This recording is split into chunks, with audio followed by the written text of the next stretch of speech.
Até parece que os crentes falam, vamos sair para evangelizar, né? Vamos sair. Aí quando chega na porta da casa de uma pessoa e diz assim, bate palma. Eu bato palma, mas eu fico orando, você que prega. Até parece os crentes quando saem para evangelizar na rua, me arruma aí, pastor, um punhado de folheto, justamente para não abrir a boca. Né? É com quem vou dizer, palavra de Deus, palavra de Deus, e sai correndo para a pessoa não perguntar nem o que é isso. Irmãos, está faltando ousadia, está faltando coragem. O povo tem vergonha da palavra de Deus. Muitos dos crentes não têm convicção de salvação, e por não terem convicção de salvação não podem pregar sobre salvação. Por não serem libertos não podem falar de liberdade. E eles disseram, olha como eles têm coragem. Aí alguém falou, é porque eles estiveram com Jesus. Pronto, está aí. Eles estiveram com Jesus. Convívio com Jesus gera autoridade. Intimidade com Jesus gera poder na vida. Autoridade, poder, ousadia, coragem é coisa de quem vive na presença de Jesus. Pastor, o senhor está me elevando muito, me comparando com Paulo, Pedro, João. Então vamos fazer o seguinte: você faz parte da igreja, quem faz parte da igreja? Você sabe o que significa a palavra igreja? Ele vem de uma composição, um nome composto grego, que é eclesia, formado por kaleo e ek. Duas partículas, duas palavras. A palavra kaleo é o termo grego utilizado para a palavra chamar ou nomear. Só que essa nomeação ele muda a vida.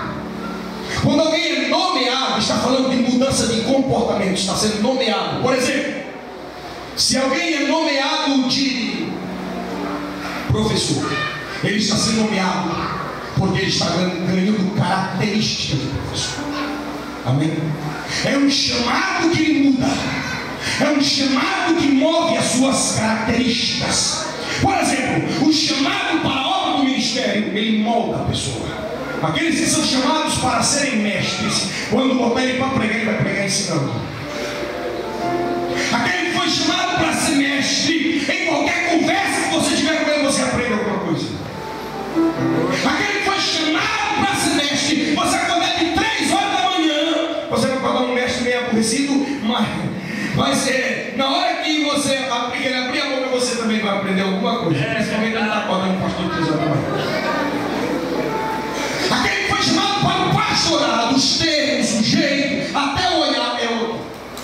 Aquele que foi chamado para ser profeta, o dedo dele é assim o tempo todo. Aquele que é chamado para ser profeta, ele confronta o povo. E não adianta mandar ele dar estudo, porque ele vai dar estudo exortando. Ele é profeta.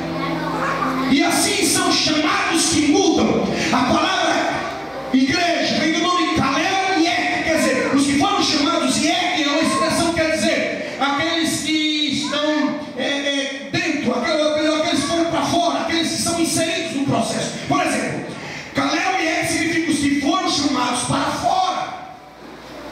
Isto é, a igreja é um organismo, é uma reunião, é uma composição de pessoas formadas por aqueles que foram chamados por Deus. Aleluia!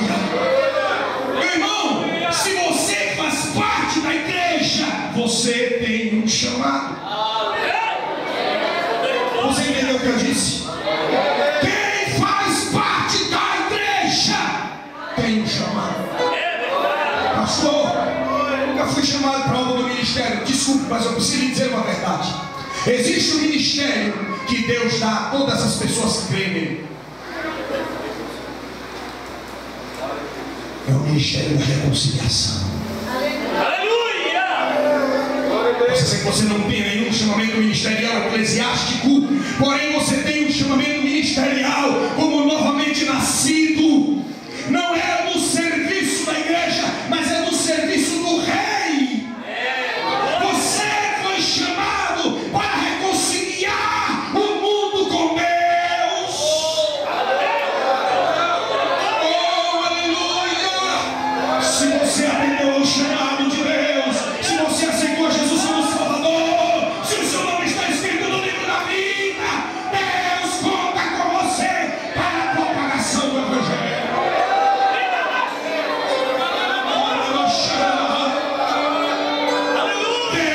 irmão de você, pastor, porque eu não sei falar. Pois bem, eu vou contar uma historinha para você de um mudo, crente mudo. Ele não falava, e de repente aconteceu que uma pessoa ficou endemoniada e começa lá, sai com Jesus, e sai, e gritaram, sapatearam, espernearam, e ele não era liberto. Mas tinha um irmão que era mudo, e o mudo, irmão, entrou lá no circuito. Quando o irmão mudo entrou, olhou lá a camada esperneando, fazendo todo tipo de feiura, endemoniado. Ele olhou assim e fez: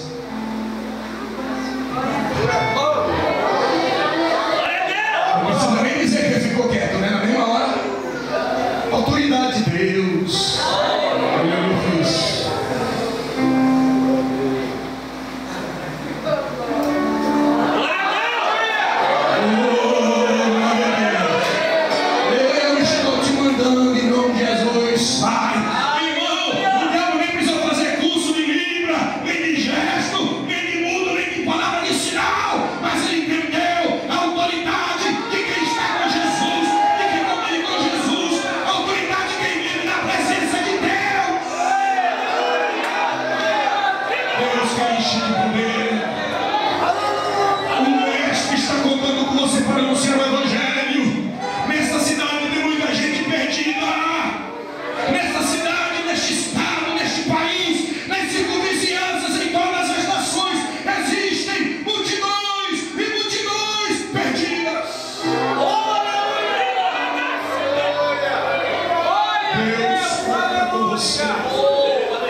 eu preciso pregar o Evangelho. Eu preciso pregar o Evangelho. Se você não está pregando o Evangelho, você é um desobediente. Se você não está pregando o Evangelho, você é uma pessoa, no mínimo, sem afeto. Irmãos, foi citado hoje um texto, acredito que foi o meu irmão aqui que citou. E ele disse o seguinte: que a salvação vem de invocar o Senhor. Amém? Amém? Para ser salvo tem que invocar o nome do Senhor. Mas como invocarão se não creram? E como crerão se não há quem pregue? E como pregarão se não forem enviados? Oh, aleluia! A única maneira de uma pessoa receber o perdão de Deus e receber o nome escrito no livro da vida é crer em Jesus para a salvação, e a partir de agora invocar o nome do Senhor. Só existe uma maneira de alguém crer, é se alguém pregar para ele. A Bíblia diz que Filipe foi transportado para o caminho de casa que está deserto.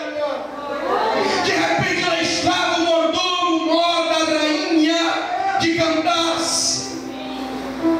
E de repente aconteceu que o Espírito de Deus vai, corre, fala, ouve, fala, se dirige a ele. E ele saiu correndo, e lá estava a carruagem andando com o homem com um livro na mão.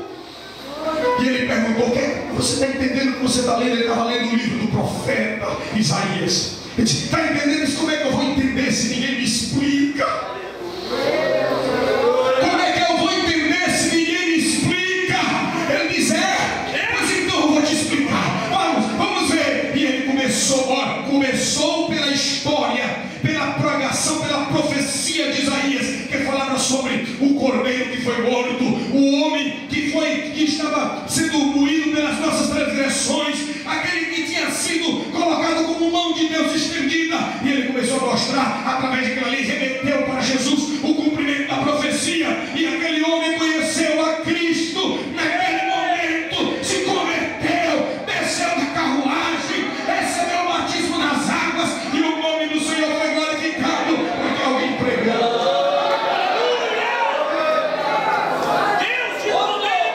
Nós estamos vivendo dias difíceis, quando o povo está vindo à igreja para buscar alguma coisa e não para buscar a Deus.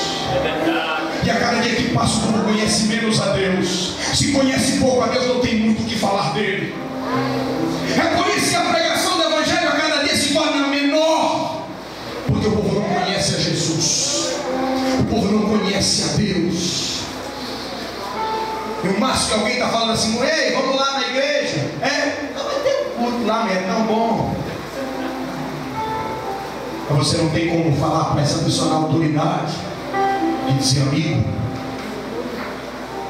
você vai entrar na eternidade. A vida não é só isso que temos aqui, existe algo a mais depois da morte. E quando entrares na eternidade, quando a tua alma for pedida, o que tens, para quem será?